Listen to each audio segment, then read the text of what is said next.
If you are watching this video, it's because you're on this page, which is Who is Robert Newman?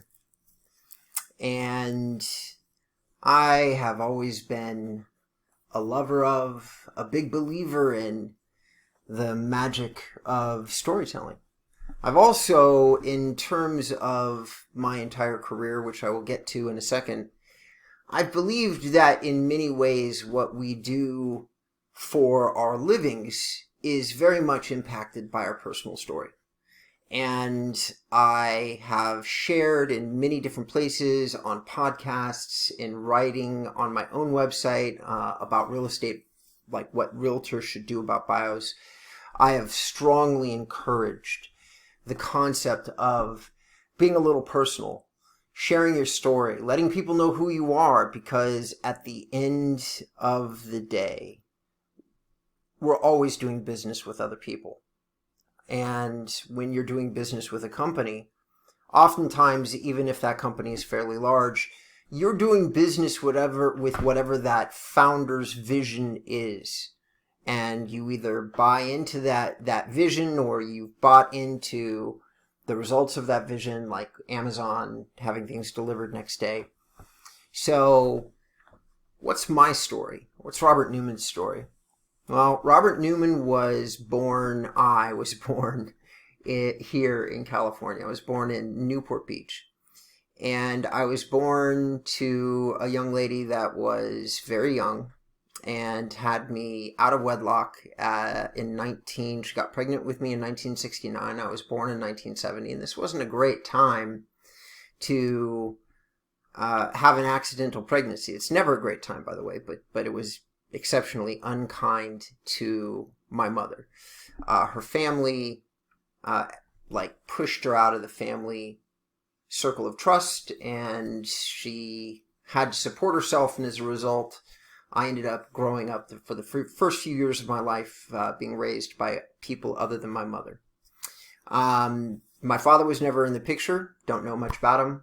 My mother passed when I was very young, when I was 17. And she took the secret of whoever my parents, like my father was, to the grave with her. But I was very lucky, because when she did come back to raise me when I was about 3 years old, she brought another man into my life, who is the man who's been my father my entire life. And he promptly adopted me a few years later. And so I do talk about my family. My brothers worked for my agency, but this family is my adopted family. They took me in and have kept me close for many, many years. So my life, in a weird way, because my mother passed young and my father kept raising me, is a product of the kindness of people that did not necessarily know me prior. And it definitely forms a lot of my philosophies when it comes to how I do business and what I'm looking to accomplish in the world, which is basically to give back some of the great experiences that I've been given throughout the entirety of my life. So my family did move around. They were very young. They were like in their early 20s, and we moved all over Southern California. And of course, like most teenagers, I wasn't getting along with my dad very much. So I had the brilliant idea at the age of 17 to get a GED and leave school and go directly into the workforce. And I immediately had about 50 different jobs. And I'm not over embellishing. It was about 50 different jobs. And none of them stuck. Didn't really find anything that I loved. One of the strange things about my upbringing, though, was that my family had my father and my mother were hippies, and one of the really weird things was they raised me without television, without media, but they did have a library in the house, like literally like thousands of books, and we weren't very wealthy. They spend a lot of their money on books. And so I was always reading books from a very early age. And here's an interesting thing that I picked up from reading, like, voraciously. I was reading at a collegiate level by the time I was in 5th or 6th grade, because I had no other outlet, no other medium. And my family, those books gave me this idea that even my own family didn't give me. Now, my father and my mother were both coders. My mother was a very charismatic woman. She was managing developers, and this is way, way back before most of you even watching this video would understand in the history of IT and technology, but my dad was coding in COBOL, and he helped create the original code for the day and night tellers. That's the First Interstate. It's a banking thing, but basically when something spits money out at you, at least partially, my dad was responsible for that. He was on the team that invented the original code for the original services, and they were the original people where you could put a card in and money would spit out at you. But, 30 years ago, this was revolutionary. Now we take it for granted. But my exposure to what I like to call fuzzy logic people happened really early in life. And what do I mean by that? All of the people that I was raised around, my mother and my father were really deeply immersed in socializing with other technology people, other coders, other high level mathematics people and creative people and things like that. So even though I personally didn't have the gift of mathematics, I always have been surrounded by the idea of technology and how it presses us forward and all the amazing things that we can do with it. So when I left home and ran through all these jobs, there was a point in which I became kind of like punk rock homeless. And I was about 18, 19, and I was running around the streets of Hollywood. It was 1988, 1989, to give everybody an idea. And I was living the life of a punk on the streets of LA. And that's when I learned my first really hard lessons on life, because it was fun and exciting for all of a week. And then it just got hard and depressing. And I learned real quick that the only way for me to change my circumstances was to change my behaviors, change my habits. And that's where those books that I mentioned really came in handy, is that I'd read enough books to understand the very broad concept of that a few things. One, mindset affects results, and two, that there was two ways in the US to make a lot of money, which was owning your own business or going into sales without like a technical skill set, without being a doctor or a lawyer. And I have always been very ADD, so I didn't since before the word existed. And I always was like, nah, those professions where you have to read books copiously for 8 straight years, they're not for me. So I chose sales and entrepreneurship. And my first business when I was 19 was a cleaning business, and I started to change my life. And the way that I changed my life was I dedicated myself to learning the art of sales. My first sales job was selling perfume hand to hand on the street. We would chase people down and said, "Hey, mister, got a minute? Hey, ma'am, got a minute? I've got something really incredible to show you. You had this bottle of perfume in your hands that was like a knockoff, but you sold it for $20, and you handed them the bottle, and you said, smell this and tell me what you think." And the whole idea was get them engaged in the conversation. And I did that for a couple years. It was basically multi-level marketing, except we were selling perfume hand-to-hand on the streets of LA. And then from there, I went and got a job as a telemarketer when I was about 21, and that would change my life. I discovered, while I was very, very bad at it for the first few months, I spent like 100 hours a week for a 30-hour-a-week job, and I was just sitting there in the building listening to every single person on the phone until I was really, really, really, really good at every single script and every single thing that everybody was saying. And I started to learn the concept of for every thing that somebody said to me on the phone, there was a response or a rebuttal, as we called them in those days. I also had my first mentor. Mentors are a really important conversation for me because I have always leveled up my career in massive amounts with the help of somebody that mentored me.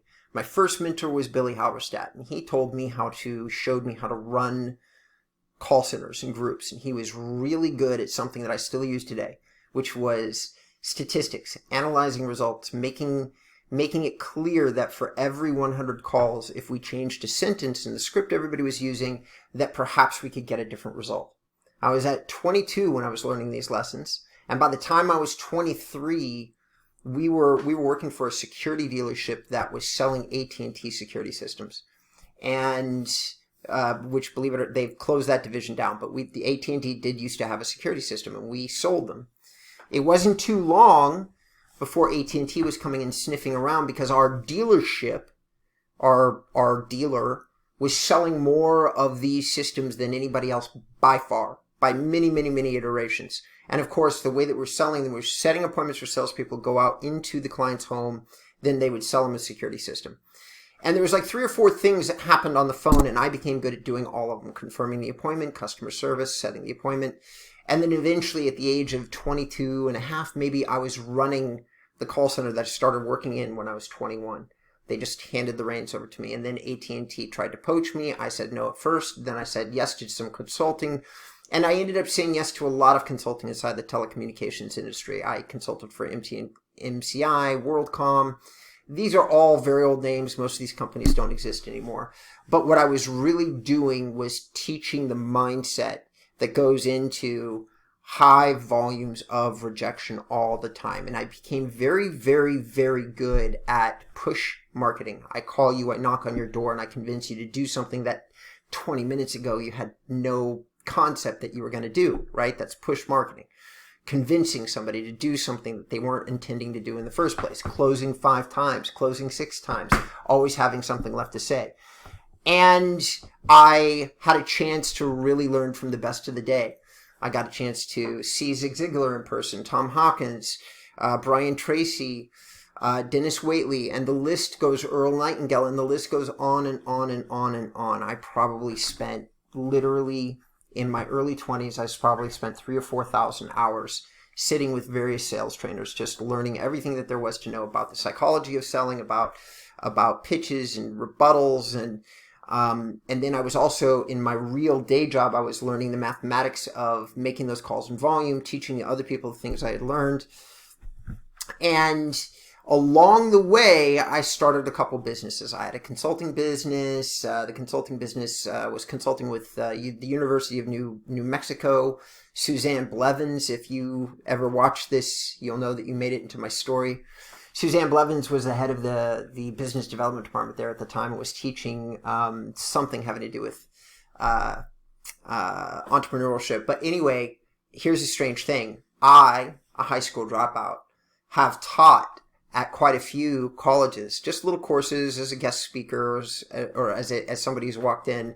But I got very, very good at communicating the idea of learning to be excited about things that most people are not excited about, like door knocking and phone calling. And I learned that all in my early 20s. Okay, so that's the early part. Now, unfortunately, in the middle of my life, I had a relationship with a woman, and it fell apart, and it kind of mentally and emotionally destroyed me. Believe it or not, even though I was hanging out with punks and doing all that stuff in the streets of LA, I was always pretty much a clean-cut kid. But when my relationship fell apart, I started drinking heavily and ended up developing a drinking problem. And that's kind of where my professional story staggers a bit. I did still do many things. I consulted with ADT. I ran canvassing crews, and we knocked on doors and sold security systems. And I was selling, but I went through a whole bunch of jobs, all basically just kind of blindly wandering through, going from gig to gig, and always able to get the gigs just because I've always been very, very, very good at either selling or training other people to sell. So I've always been an asset, an easy asset wherever I went. Well, 7 years of that, and a couple of minor things worth mentioning, but here's where my story really gets, to me, interesting. I got sober. And as part of that getting sober, wouldn't you know it, I had managed to lose all my friends and all my family. Nobody's talking to me anymore. I won't bore you with that. It was pretty much, if anybody's familiar with addiction, I really hit a very deep bottom. I was living on the streets. I was hopping between the Long Beach mission and the LA mission. And somewhere in that journey, I really hit my bottom in the sense that I did decide to stop drinking. And it wasn't as simple as that. There was many tries and failures and a lot of destroying my life. I lost a big business. I had a huge business that I established, and I lost it because of drugs, because I was in jail, and my partners just decided that they didn't want to deal with me anymore, so they sold everything out from underneath me. There's been many, many things in the middle there, but all of them basically were drug and alcohol related, and I learned a ton of lessons and decided at some point that I was done. And I was about 36 when I made that decision. Along with that decision, I realized that the days of door knocking and telemarketing were really limited in terms of their efficiency. It's not that you can't do these things, it's just the whole industry has been changing for a long time. Most of the time, really effective telesales now happens on the inbound side, where people are calling you because they're a customer, or that you've mailed them something and they already know who you are, they're calling off a website. And I recognize that. And so I made this decision that I wanted to get out of telemarketing. But unfortunately, when I was living in the Missions, I didn't really have a choice. My skill set was all in direct sales. And I got a job as a telemarketer at a company that everybody knows and loves, usually loves to hate, which is Girls Gone Wild. The reason I got the job at Girls Gone Wild is they were within a couple miles of the Long Beach shelter, the call center. And so I got the job there, and I was just getting sober. I was living in the Mission. I was literally just leaving the Mission at 7 o'clock in the morning, walking to work, getting there somewhere between 9 and 10, drinking a cup of coffee in the break room, waiting for my shift to start, which usually started in the afternoon, then working all day and all night, selling DVDs over the telephone, selling continuity programs, which is basically the subscription that those tapes were sold off of. And it took about 6 weeks before... I mean, everybody knew what my history was, but I was very transparent when I walked through the door and said, I'm in this terrible spot in my life, and I don't know if I can be, if anybody can hand me any responsibility other than getting on the phone. But the business was owned by a guy by the name of Joe Francis, and Joe Francis got thrown in jail for violating a civil lawsuit. And during that time, there was a new CEO. The CEO got a lot more power than he'd had. And he decided that there needed to be a lot of changes in the call center. And he had heard me on the phone, and he had seen me coming into the office. So he literally walked in for a tour one day, took me aside, and asked, and had reports from other people that I had a really incredibly deep history with call centers. So he wanted to know just how deep that history went. And in a 10-minute conversation, without me knowing it, he basically quietly decided that at some point he was going to put me in charge of the call center. But there was another guy in the seat already. So, and this was a big call center. It was 300 people. Long story short, within the first year of me being sober, I was actually running the largest series of call centers I'd ever run before. I was running 7 call centers with about 1,100 people globally. And I ended up saving Girls Gone Wild, or making them, just depending on the way you think it, about $9 million. I was in charge of a budget of $7 million direct advertising before that gig ended. And that gig ended with FBI raiding the building and just all sorts of stuff, which had nothing to do with us in the call center, had everything to do with Joe. But I wasn't really unhappy when the gig ended. And finally, I had been very smart, saved money. I'd made a lot of it, or a decent amount of it, and I had saved that money and been paying off 13 old warrants and restitution. And I knew at that particular point that what I wanted to do was to get into online marketing. And now finally, real estate comes into focus. Because what happened was I sent out 300 resumes after I left Girls Gone Wild. And I think I took a week off, and then I started sending out resumes. And in my brain, because of all my sales history, because I've always been... I have a provable track record. Series of phone numbers you can call, and everybody would give me a great reference and say, this guy's incredible. If he wants to work for you, let him work for you. But I thought that would be a golden ticket into tech. And boy, was I wrong. It took me 300 resumes to even get a single call. One phone call. That's it. Actually, that's not true. I'm sorry. Forgot. There was another call from Radian 7. And then I got a call from Agent Image. Radian and I, they didn't take me in. I was too old, they said. I was 36, and they were like, you're too old. And I'm like, okay. So The other place that called me was Agent Image, John Crabb, one of the founders. And the funny thing is that the first 200 resumes I sent out, I was using the corporate global name for Girls Gone Wild, which is Mantra Entertainment. Nobody knew who that was.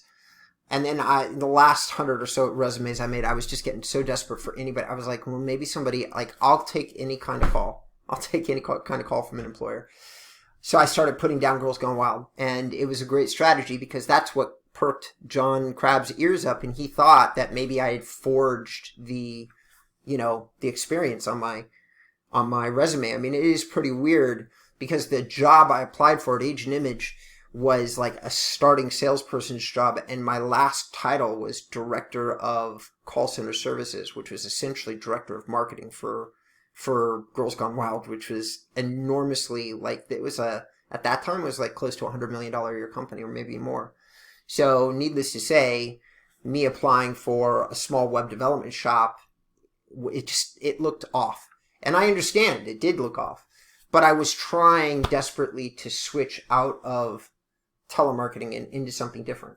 So John came in and interviewed me and essentially said, we'll let you project manage for 30 days. And if you don't shit the bed, we will let you do, maybe move into sales, do something. Well, I worked in project management for 45 days and I broke some sales records. I sold $19,000 in add-on ancillary services. That was more than a lot of the salespeople were selling, like in terms of actual services. So John immediately, he was a man of his word, and he said, what would you like to do? And I had been noticing that they had an online marketing department, but no sales team connected to it. So I said, I want to be the salesperson for the online marketing department.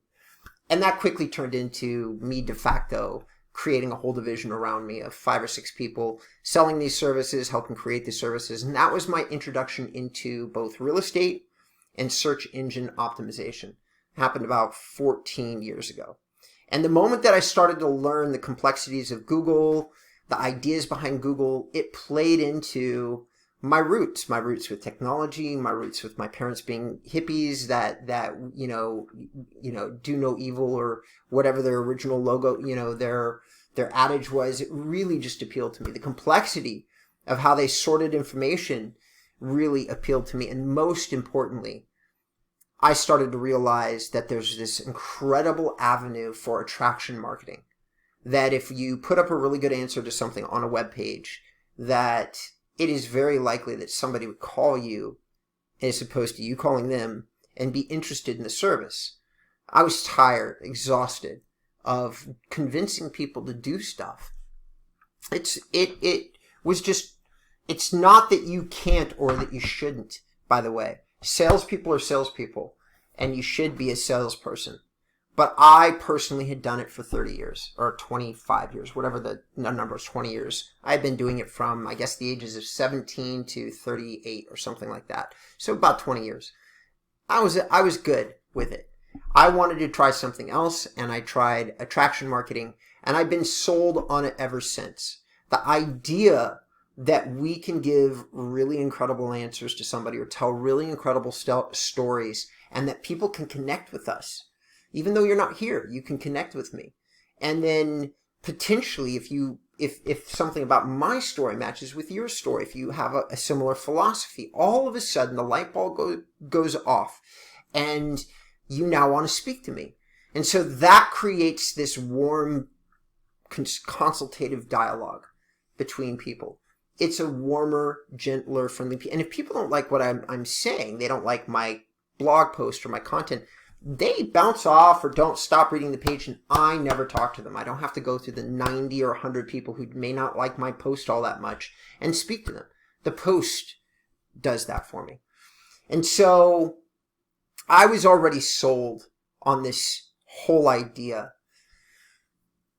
And for a while, though, because of newness into sobriety and a few other things, unlike my past where I had oftentimes just started my own companies, I slowed down on that a lot. I worked for Agent Image for a few years. A friend of mine who was the former head of, like, he was one of the top three guys at a cable channel called G4, which is really cool, super high level nerd stuff.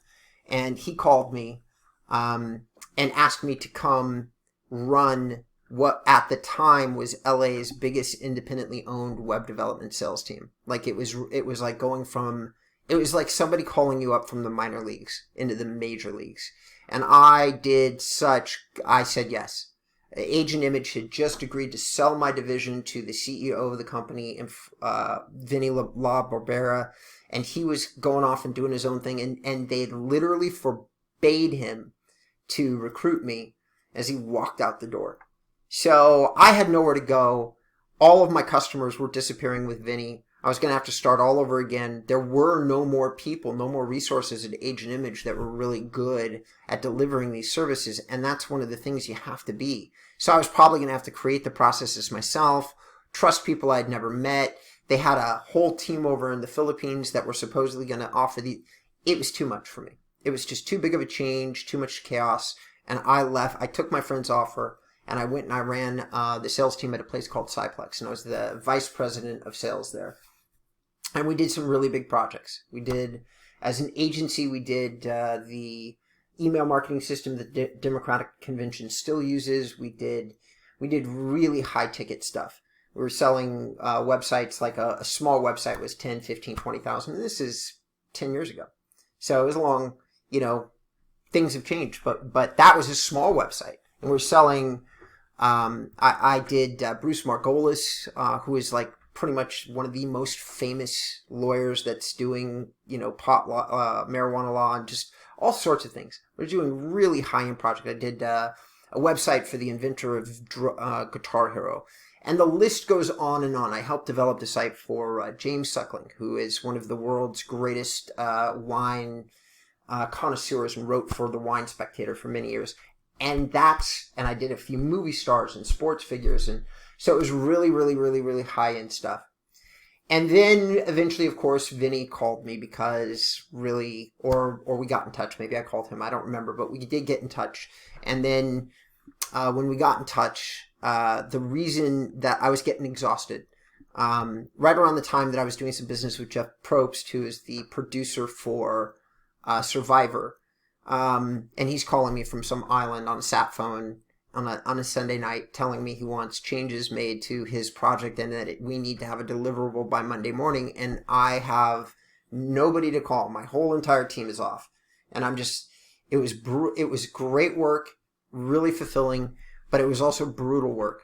Like, really high-end web development is really unforgiving because you have big budgets and people calling you at all hours, and oftentimes, as a person who is getting compensated at least partially through commission, strangely enough, these projects can run a year or two long. Like, it's not like, oh, hey, we're going to have your website done in 6-8 weeks. It's like, we'll have your website done in 6 to 10 months. And that's one of those things where you're getting paid as you, as an agency, get paid, but that can be tricky because sometimes your agency isn't working on the project, so they're not taking in payments. So you can sell, you take the deposit, and then you don't end up seeing the payment come back to you for a long time. It was a great business, but it was a very hard business. And I realized that with all the skills that I had learned, that I would be a really big muckety-muck in the real estate industry. I was now a true technologist. I learned so much there. I could probably develop any project that I wanted, like Facebook. It doesn't matter. I can run. I have enough skills to explain and scope the project and get a team of developers on it, and I have enough understanding. I'm not a tech person still, but I can look at the work and have a basic understanding of saying, we're doing this right or we're doing this wrong, so on and so forth. I learned a lot. Well, Vinny and I got back in touch. He asked me to come run the sales team at Inforza, the division that we originally started over at Agent Image. I said yes, and then I'm back in real estate again for another 5 or 6 years. The second time around, we really start to do some business. I directly do business with a lot of very big names inside real estate. I seek some of them out. Some of them we already did business with in the past. Because anybody had ever done any online marketing with Agent Image, Inforza got to keep those customers and had permission to call those customers and reestablish a customer relationship. But Vinny was exhausted with real estate work, so he stopped doing it. He didn't want to do it anymore. And when he made that decision, it was only a matter of time, because at that point, I had basically been doing real estate for something like 6, 7, 8, 9 years.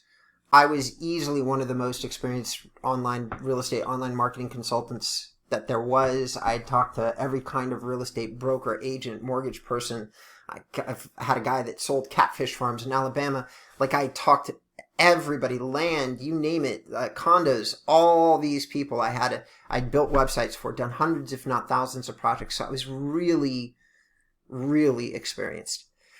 And I didn't want to leave this niche that I'd spent all this time gaining this expertise in. So finally I went back to my entrepreneurial roots. And the first thing I did was I decided I would be a consultant for a little while. And I was. I consulted with a dentist, and I consulted with like 3 or 4 different real estate people. And I did end-to-end consulting. Anything. I ran their systems for them. That's how my knowledge is so deep. I ran KV Core, I ran Zerpal, I ran all these systems for them. And I learned their strengths and their weaknesses, because among the many things that you've had to do, like if you want to run a really large call center, you better be really good with CRMs, customer record management systems, like really good. And that's where my skill and experience and my ease in opening up a tool I've never looked at comes from, is because I've custom built some for millions of dollars. I understand very well what we want customer record management systems to do, what they theoretically can do, why you might alter Salesforce for your specific, company. Agent Image was a Salesforce company. I use HubSpot. Before that, it was Act, Goldmine, then custom systems for these other companies. Like, I have been using CRMs for a long, long time. So I did all of that for my clients. Set up all those things, set up Posterius accounts, which doesn't even exist anymore. And when I was doing that, I realized that there was a huge, huge hole in the real estate industry as a whole.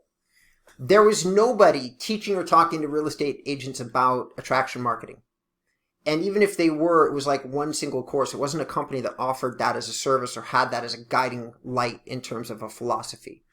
There was nobody out there that was doing really good SEO-focused real estate websites that you can own. Now, there are really good real estate SEO sites you own, but you're literally handing your entire future over to a company like Real Estate Webmasters or Sierra Interactive.